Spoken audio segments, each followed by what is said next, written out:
Hi, let's take a look at Bill. So the first point that I'm going to show you right now is resistance at 630 rupees. Now there are several reasons why I expect this 630 rupees to be the most important level.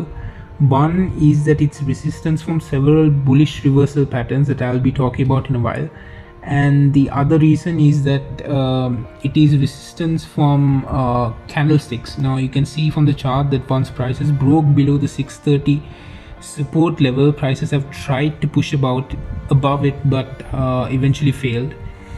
Now the next point that I'm highlighting here is actually an error in the chart. The close today was at 580 rupees. However, here it shows that the close is at 570. Now, assuming that the close is at 580, that is actually a really good sign for several reasons. One is that if you look at the chart, it's 580 is actually good support from candlesticks, and the other thing is that prices actually closed within the channel area. Now that, in my opinion, is two really good signs, and I expect prices to hold above 580 tomorrow and push higher. Now I have to emphasize on the fact that until prices break above 630 rupees, there's no confirmation. So provided the prices close above 630, I do expect and believe that there's a pretty good possibility of prices pushing towards 8 rupees in the short term. So the next point that I want to talk about is again why I believe 630 is a really important level to break. Now, as I mentioned before, I told you that there are several bullish patterns that have appeared. One is the symmetrical triangle, the other is the ascending triangle, and the final one is the Adam and Eve double bottom. Now the prices did break above the symmetrical triangle, and the 580 is actually the symmetrical triangle support from the bearish trend line. However, 630 is still the resistance of the Adam and Eve double bottom and the ascending triangle. So until we see prices break above and close above 630 rupees, I don't still see proper confirmation, because I don't see proper confirmation for several reasons. One is that prices can easily break below the trend line, the bullish trend line, which is the green area, and then eventually go down. So until prices close above resistance, there is no proper confirmation for many of the patterns. Now what I'm going to show you is how I came across the Adam and Eve double bottom. Now the first thing I'm going to show you is the Adam bottom. Now if you Google what an Adam and Eve double bottom is, you will learn that the Adam is usually a one downward candlestick spike. So usually prices spike down from one candlestick and eventually turn higher and push higher. In contrast, if you consider the Eve bottom, it usually consists of several candlesticks, which you can see the curve is much more greater compared to the Adam. If you ignore that one spike in the Eve bottom, it consists of several candlesticks, so that's why you call it an Adam and Eve bottom. Now if it was just another one candlestick spike, you would call it an Adam and Adam double bottom.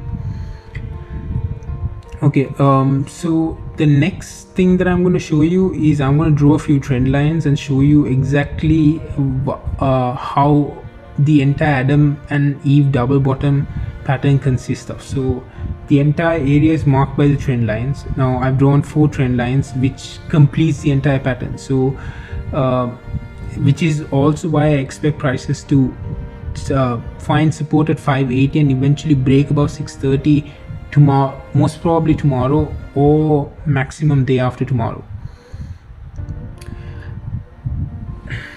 So the next thing that I'm gonna show you is the area that shows all these bullish reversal patterns, like I mentioned, the symmetrical, the ascending triangle, and the Adam and Eve double bottom.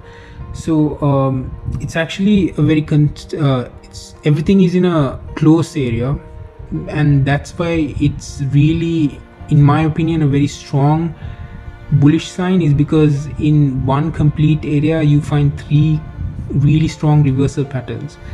So that's the area, and Again, I have to tell you that until prices close above 630, there is still no confirmation of any of the patterns apart from the symmetrical triangle.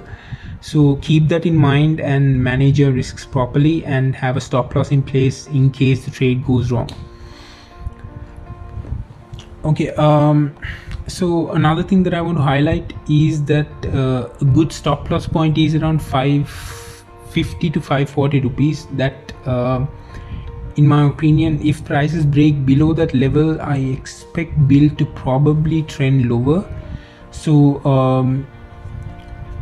have that stop in place. I wouldn't necessarily advise anyone to place a stop loss to your broker, but have a mental stop loss in mind. Mental stop loss is usually something that figure that you have in mind that you will enter and you will decide to get out when and if prices get to that level, rather than letting your broker execute your trade and get you out of the position. So my advice for you is to have a stop, but keep that in mind without automatically letting the broker execute your order at 550 or 540 rupees, wherever your stop loss is. The final thing that I want to highlight is the arrow marked here, which is the 5-day moving average. Now one thing that I want you to understand is that I did expect a drop towards around 580 for several reasons. One was that when prices did break above the moving average, the slope of the moving average was bearish. Now that's a very important thing to notice, because most of the time, whenever the slope of the moving average is bearish, even if prices break above it, prices more or less do pull back until the slope starts to flatten out, and then expect prices to bounce off the moving average or close to it and then trend higher, while the moving average flattens out and trends higher with the prices. So my advice for everyone with bill is that I do expect bill to push towards 8, and there's a strong possibility that it will, but like I mentioned throughout the video, all eyes on 630, because that is the level that we need to break, and I do expect a fair bit of resistance at 650 rupees.